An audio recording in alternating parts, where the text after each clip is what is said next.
Hi, welcome to the 2018 Arctic Winter Games warm-up show here on Northwestel Community TV.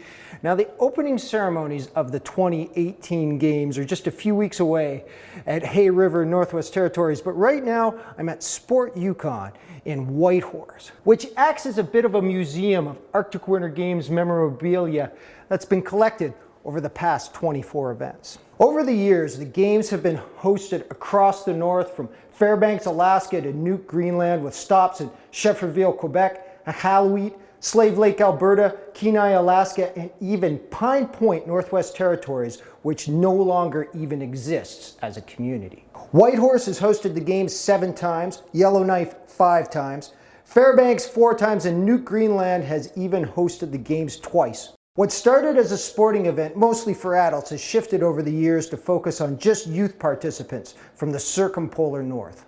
This year's Games will feature 21 sports and cultural activities with over 2,000 participants coming from 9 different contingents. But the Games started with much more humble beginnings with the very first Arctic Winter Games that took place in Yellowknife, Northwest Territories, the winter of 1970.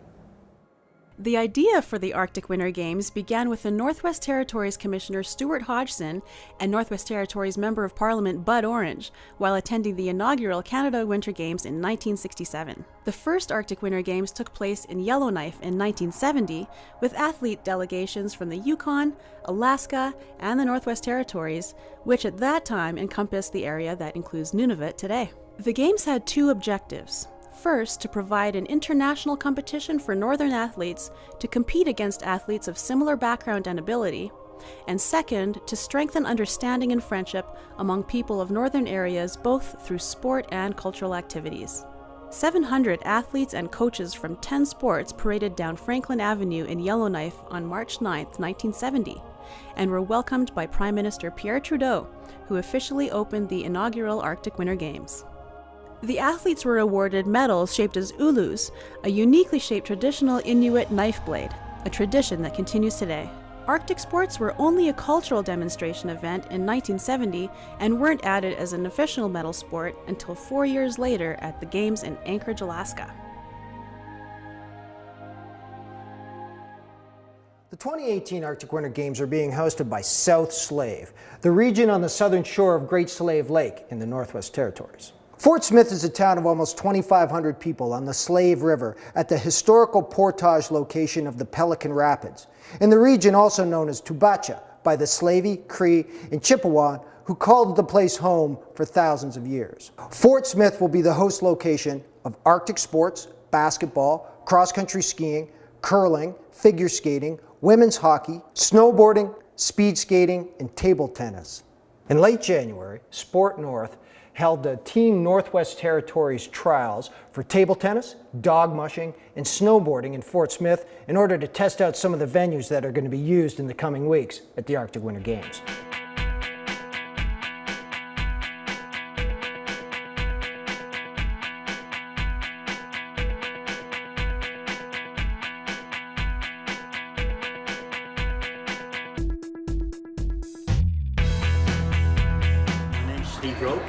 The team I'm coaching is the Team NWT table tennis team, which is going to take part, obviously, in the Arctic Winter Games. Today was the stage where we're going to choose the team, so obviously they need to do a lot of practice before they arrive here.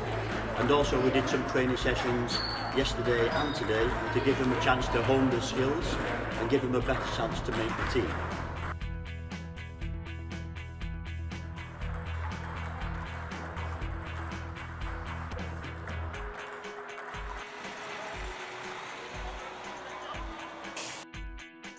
Today we have the trials for people to qualify in the junior category and the juvenile category, which is co-ed, both girls and boys, or young men and young ladies that want to be able to go to the Arctic Winter Games. We take the top 2 teams that qualify in the 4 and 5 dog competition.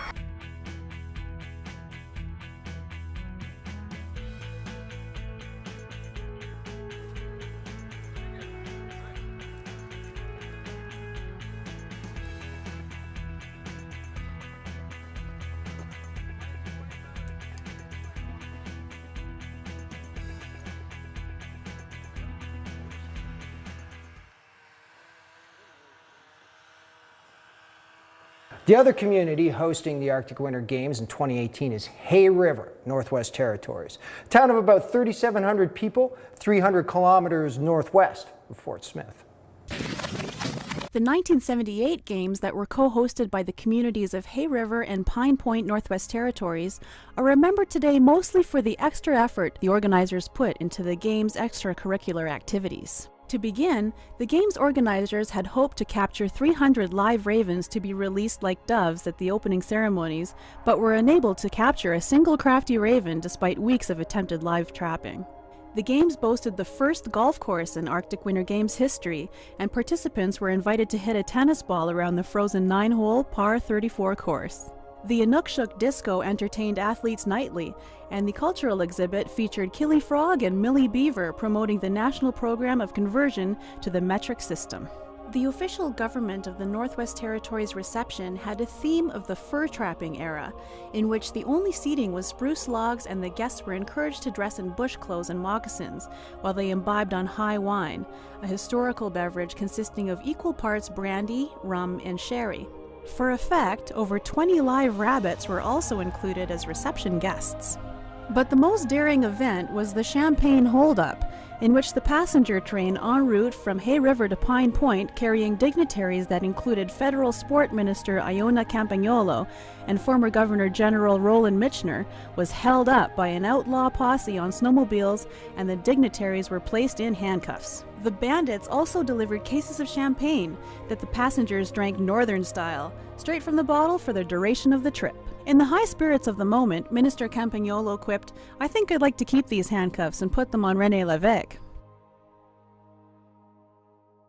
Now, the Arctic Winter Games are unique as a major multi-sport event because they include both the Dene Games and Arctic sports, two sports which take their lineage from traditional Indigenous athletics that are popular throughout Alaska and northern Canada.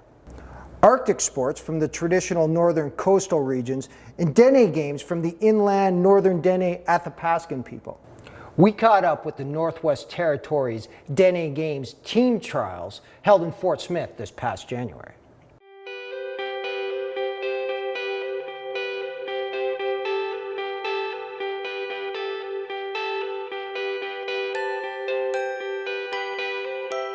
Snake, that's an outdoor event. That's like javelin, but it's the opposite, where you throw a spear, a 4.5 foot long spear, under your hip, and you slide it on a packed down area of snow, which is 10 feet wide, little snowbanks, but a foot high on each side. And it's a distance game. Who can slide it the farthest?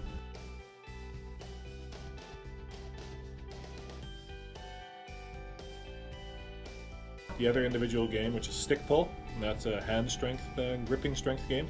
Two opponents face each other side by side and gripping a stick that's about a foot long and an inch in diameter, and it tapers down to about half an inch at the ends. The stick is greased thoroughly with Crisco lard. So if you pull the stick out of your opponent's hand or pull it past your hip behind you, and even if the opponent's still hanging onto it, if you can hold it in that area for 8 seconds before it goes back down to the middle of you guys, you also could win that way. And the finger pull is another gripping strength game. It's a real tough game just due to the fact that it more focuses on not just strength endurance, but also pain endurance. Each opponent is pulling with the middle finger, and one pulling, which is the offense, and one resisting, which is the defense. So they're trying to stop their elbow from sliding off of their hip or even sliding forward. And this has to slide a tiny bit and it'll be called.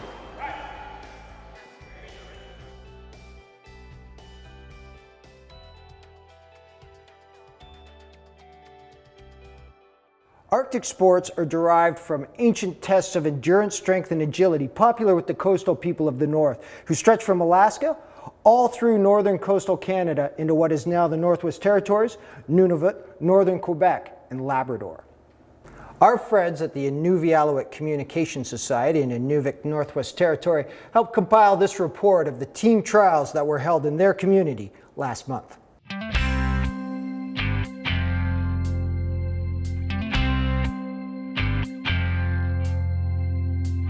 You are like the son of the games now. So how does that feel now? Going forward, representing this brand, Arctic Winter Games, you're going to be coaching as well. Yeah, it's a privilege coaching these girls and all these amazing athletes from all these different round communities, and they're so isolated. When they come up here, it's like a rebirth for these guys.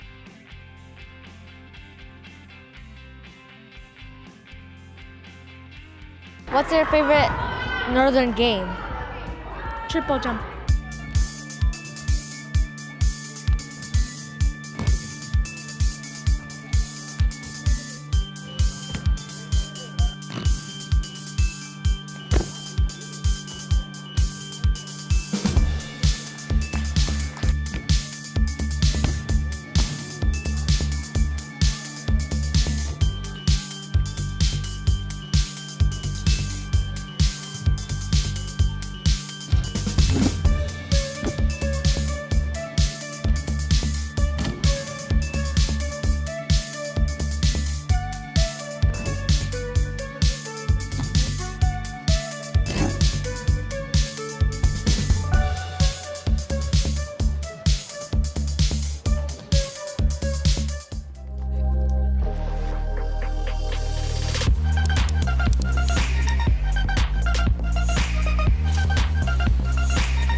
The official mascot of the 2018 Arctic Winter Games is Kichi, the snowy owl, the messenger and wise one who represents the non-judgmental elder and whose name in Cree means power. Kichi represents the theme of the 2018 Arctic Winter Games, which is Find Your Power. But Kichi has many brave and valiant ancestors of Arctic Winter Game mascots, including Kuluk the Seal from Nuuk 2016 and Ravy the Raven from Fairbanks 2014, neither of which was able to crack our list of the top 5 Arctic Winter Game mascots of all time. Number 5. The first games to actually have an official mascot even incorporated his image into the game's logo, and the 1986 Ram from Whitehorse busted heads all week long. Number 4. Look out, Apollo Creed. Slave Lake 1994 was represented by Rocky Bow Boulder, a rock-solid version of the Michelin Man who came to town taking on all customers in true Northern Alberta style. Number 3. Not animal or mineral, Paddy the Paddle Wheeler was a mode of transportation who welcomed participants to the 1992 games in Whitehorse. Number 2. Going way back to the late Jurassic period, and the only reptile on our list, Aluk, the Pachyrhinosaurus dinosaur, was a hit with the kids in Grand Prairie in 2010. The number 1 Arctic Winter Games mascot of all time. Knifey, the Yellow Knife from Yellowknife, 1990. No other mascot can match Knifey's combination of razor-sharp flair, utility, swashbuckling good looks, while also being a literal manifestation of the city name from which he hails. The top 5 Arctic Winter Games mascots of all time. Well, that's it for us here at the Arctic Winter Games warm-up show on Northwestel Community TV. But you can stay tuned during the entire games and watch our stories and updates that will be on the channel and on Facebook Live at the Northwestel Facebook page, March 18th through the 24th. The games will conclude with the closing ceremonies in Hay River on March 24th with the awarding of the Hodgson Trophy that goes to the contingent that demonstrates the best sportsmanship throughout the week. The trophy has a permanent home here in Whitehorse, but its spirit has been shared all across the North for the past 48 years of the Arctic Winter Games. On behalf of all of us here at Northwestel Community TV, I'd like to wish all the athletes, coaches, officials, volunteers, organizers, and performers a fabulous 2018 Arctic Winter Games, and I hope that you all find your power in Hay River and Fort Smith.